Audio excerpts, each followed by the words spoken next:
Jadi Bu, ayat ini ada korelasi dengan surah Al-Baqarah. Di surah Al-Baqarah di antara ayatnya, jangan engkau perangi orang-orang musyrik. Jangan engkau perangi orang-orang musyrik, karena ada bulan haram, bulan yang dimuliakan. Ternyata orang musyrik mereka malah memerangi orang Islam. Perangi. Kalau orang musyriknya memerangi, perangi. Tapi jangan kita membuat tipu daya dengan mereka orang-orang musyrik di bulan-bulan haram. Jelas? Wa'lamu annallaha ma'al muttaqin. Ketahuilah oleh kalian, oleh kita semuanya, Allah bersama dengan orang-orang yang muttaqin, orang-orang bertakwa. Pertanyaannya, kita bertakwa enggak? Serius ini, kita bertakwa enggak? Allah lagi bersama dengan kita. Amin. Tapi untuk menjawab kita ini bertakwa apa tidak, lihat cirinya. Apa cirinya orang bertakwa? Diungkapkan oleh Allah, alladzina yunfiquna fis sarra'i wad-dharra. Orang bertakwa itu selalu memberikan infak, selalu ringan tangan untuk memberi sedekah, selalu memberi untuk zakat, memberi untuk infak, peduli terhadap orang lain, baik dalam keadaan senang maupun susah, baik dalam keadaan lapang ataupun sempit. Tuh orang-orang bertakwa itu Bu, bukan cuma lagi senang dia sering ngasih, tapi ketika sedang susah juga dia ngasih. Pertanyaannya, Ibu kalau ngasih lagi senang apa lagi susah? Dua-duanya. Bu, ini ngukur diri kita. Kalau kita cuma ngasih ketika kita lagi punya, barangkali biasa. Tapi orang bertakwa ketika sedang dalam keadaan tidak punya pun, sedang kekurangan, dia mau ngasih. Itu hebatnya orang bertakwa. Kalau kita masih berat ngasih ketika kita sedang dalam keadaan kekurangan, berarti jiwa takwanya lepas.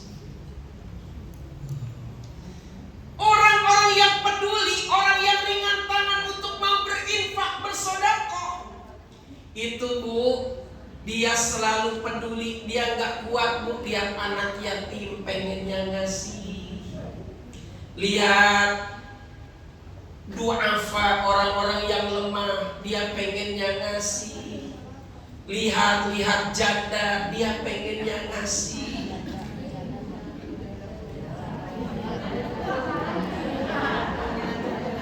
Apa? Ada masalah? Hah? Iya, tinggal ditambah janda tua.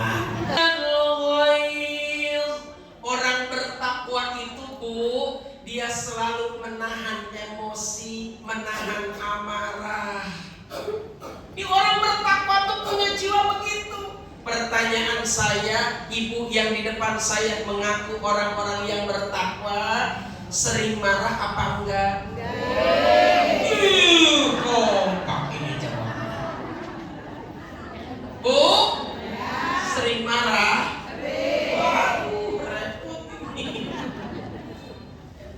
Ibu jamaah sekalian yang dirahmati Allah, marah memang manusiawi, tapi marah harus pada tempatnya. Ibu kalau yang biasa marah Bu, maaf. Lihat anak pengennya dimarahin, lihat suami tidur terus, marah-marah, suami kerja terus, gimana tuh ya repot. Ini rahasia nih, rahasia. Tidurnya orang kaya itu namanya istirahat. Tidurnya orang miskin itu artinya males. Ya Bu ya. Jadi kalau maaf nih Bu, orang yang gak punya duit tidur terus, sesungguhnya itu males kata orang. Nah ibu jamaah sekalian, yang penting kan nih, kalau ibu lagi banyak duit, suami ibu tidur terus, biarin apa enggak? Ibu banyak duit, suami mancing terus mancing, biarin apa enggak? Ibu banyak duit, bener gak itu?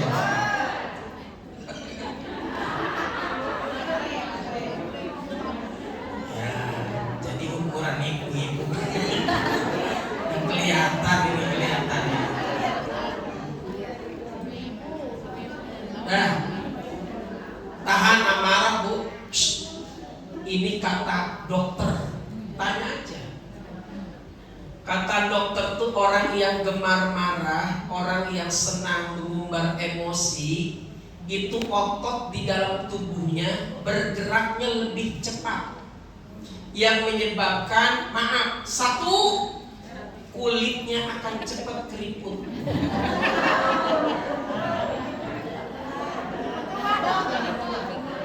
Iya, jadi muda aja udah kelihatan tua.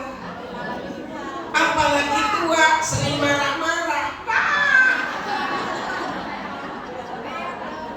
Tanya sama dokter. Terus, tidak hanya itu, rambut jadi ubanan. Itu rambut uban tuh gara-gara sering marah. Terus, gampang stroke. Hati. Nanti cepet mati. Mau marah apa enggak? Ada hikmahnya.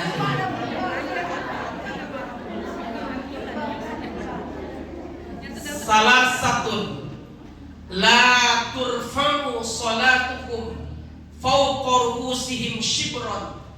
Kata Nabi, ada 3 kelompok manusia yang tidak akan diterima sholatnya oleh Allah.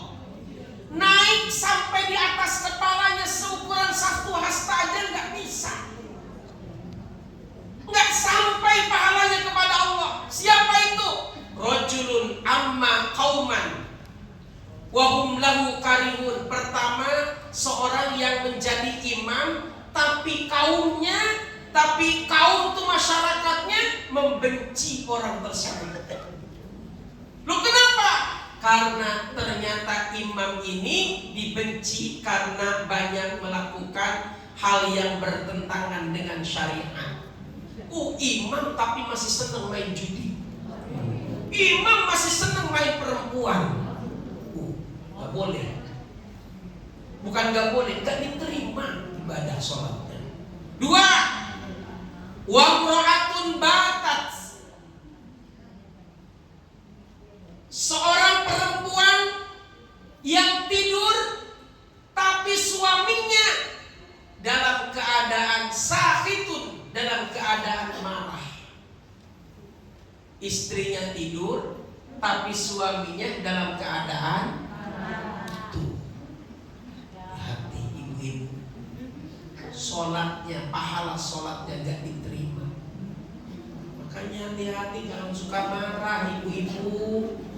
Sampai ibu tidur duluan, suami juga dalam keadaan marah. Tuh kata baginda Rasul, nih hadis yang diriwayatkan oleh Imam Ibnu Majah. Hati itu. Ya Bu ya? Ya Bu ya? Wa akhwani mutasarimani. Yang ketiga, yang pahala sholatnya tidak sampai naik ke atas, 2 orang yang saling bermusuhan, 2 saudara yang saling bermusuhan, gak sampai pahalanya naik ke atas. Jangan sembarangan tuh bermusuhan. Makanya mudah-mudahan ibu-ibu akurlah semuanya di sini. Amin. Ini ciri takwa yang keberapa ini? Yang keberapa ini? 3. Satu apa? Satu itu mah ciri. Itu mah 3 kelompok manusia. Ini mah ciri bertakwa. 1, berinfak. 2, menahan amarah, emosi. Yang ketiga, wal 'afina 'anil nas. Kalau Allah ingin bersama kita dengan orang-orang bertakwa, orang bertakwa itu punya ciri. Apa itu? Memaafkan kesalahan orang lain. Bu. Kalau ada luka di tubuh kita, jangan disimpan di hati. Kalau ada luka kena di tubuh kita, segera diobati. Jangan dibiarkan. Kalau dibiarkan, lambat laun luka itu akan makin membesar. Nanti infeksi, nanti kena titanus, nanti harus diamputasi. Betul, Bu? Nah, sekarang kalau ada yang nyakitin hati ibu, jangan disimpan di hati, nanti bakal kena penyakit. Gitu. Yang keempat, Allah tuh ciri orang bertakwa itu adalah sering berbuat ihsan. Apa itu ihsan? Ihsan itu kalau menurut bahasa berbuat baik. Kalau kata bahasa Nabi, anta budallah ka'annaka tarah fa in lam takun tarah fa innahu yarah. Engkau beribadah kepada Allah, kau lakukan amal dalam rangka ibadah kepada Allah seolah-olah engkau melihat Allah. Kalau engkau tidak melihat Allah, yakin Allah lihat kalian. Itu artinya orang yang berbuat ihsan, mau ada orang, tidak ada orang, dia selalu berbuat baik. Itu ihsan. Ibu lewat Cibubur Country nih ke masjid ini, di depan teras ada tai kucing. Dan auzalamu anfusahum dzakallaha fastaghfiru li dzunubihim wa may yaghfiru dzunuba illa Allah. Orang yang senantiasa ingat kepada Allah. Ketika dia berbuat salah, ketika dia berbuat zalim, ingat dengan Allah, selalu menyebut Allah, selalu berzikir kepada Allah. Kata Nabi, masalul ladzi yadhkurullaha wa lam yadhkuru kamasalil hayyi 'alal mayyit, atau masalul hayyi 'alal mayyit. Itu hadis.